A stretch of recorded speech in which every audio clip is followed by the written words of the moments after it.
How to pick a niche the smart way. I hope it's abundantly clear to you that a lot of people fail to make money online because they don't know how to pick niches the right way. They end up building the wrong kind of business. Regardless of how much time, effort, and money they put into their business, nothing seems to work. At best, they're forced to settle for cents on the dollar. At worst, they don't make any money at all. Picking a niche the smart way involves several filters. You have to make sure that you go through this process. You can't skip a step.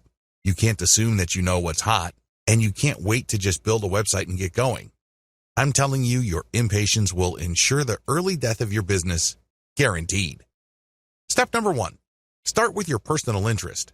The first thing that you need to do is to be clear about your personal interests. What kind of topics would you love to write about? What kind of topics would you like to build a business on? What makes this difficult is that a lot of people think that there is some sort of right answer. This is personal. Some people might be excited over certain topics, other people couldn't care less. What's important is that the topic subject category is attractive to you. Here's a shortcut. Ask yourself, what would you talk about all day, every day, even if you were not getting paid for it? Give yourself a couple of hours to write down everything that comes to your mind. No need to edit it, just write it down. Even if it's just half an idea or it's just a faint glimmer of an idea, write it down.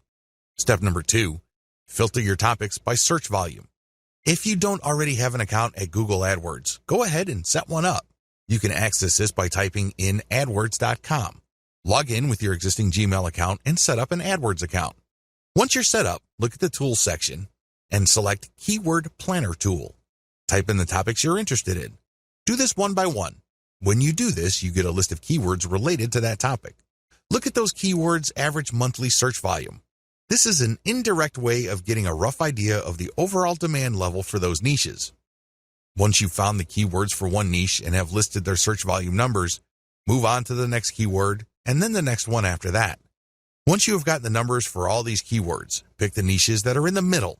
You don't want niches that have too much search volume because they most likely have a lot of competition. On the other hand, you don't want niches that have too little search volume. Step number 3, filter by commercial value. On Google's Keyword Planner tool, next to each keyword's expected monthly search volume is a dollar figure.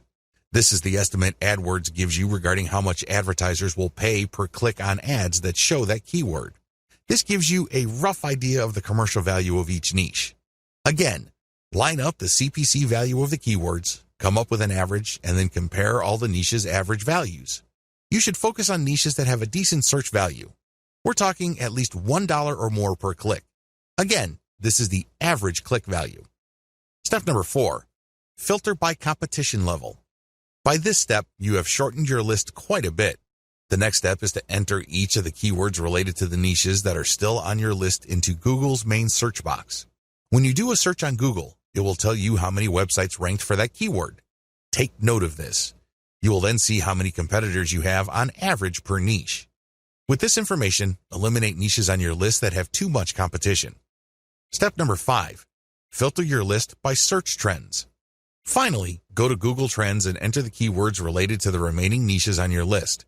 Look for a trend line that is going up or at least is flat with a slight tilt up. This trend line tells you that your niche is not dying over time. This is very important because you don't want to build your business on a niche that's actually on its way out. Optional filters. While the 5 filters above should be enough for you to develop a viable online business, if you want to turbocharge your results and increase your likelihood of success, apply the following additional filters. Optional filter number 1, filter by social visibility. Enter your keywords on major social media platforms like Facebook, Twitter, YouTube, Pinterest, and Instagram. Can you tell if there are a lot of existing accounts on those places that talk about your niche? If there isn't, delete the niche from your list. Optional filter number 2, filter by content virality. For this filter, look at the groups pages and accounts that target the niches that you have left on your list. Look at the engagement levels of the content in those accounts. Does it seem like there's an organic, active community built around these niches? If the answer is yes, keep the niche. If the answer is no, you might want to get rid of that niche. Keep all these in mind because if at least the main 5 selection factors are present, there's a strong likelihood your business will be successful. However, keep in mind that while niche selection accounts for 90% of success, You still have to take care of the remaining 10%.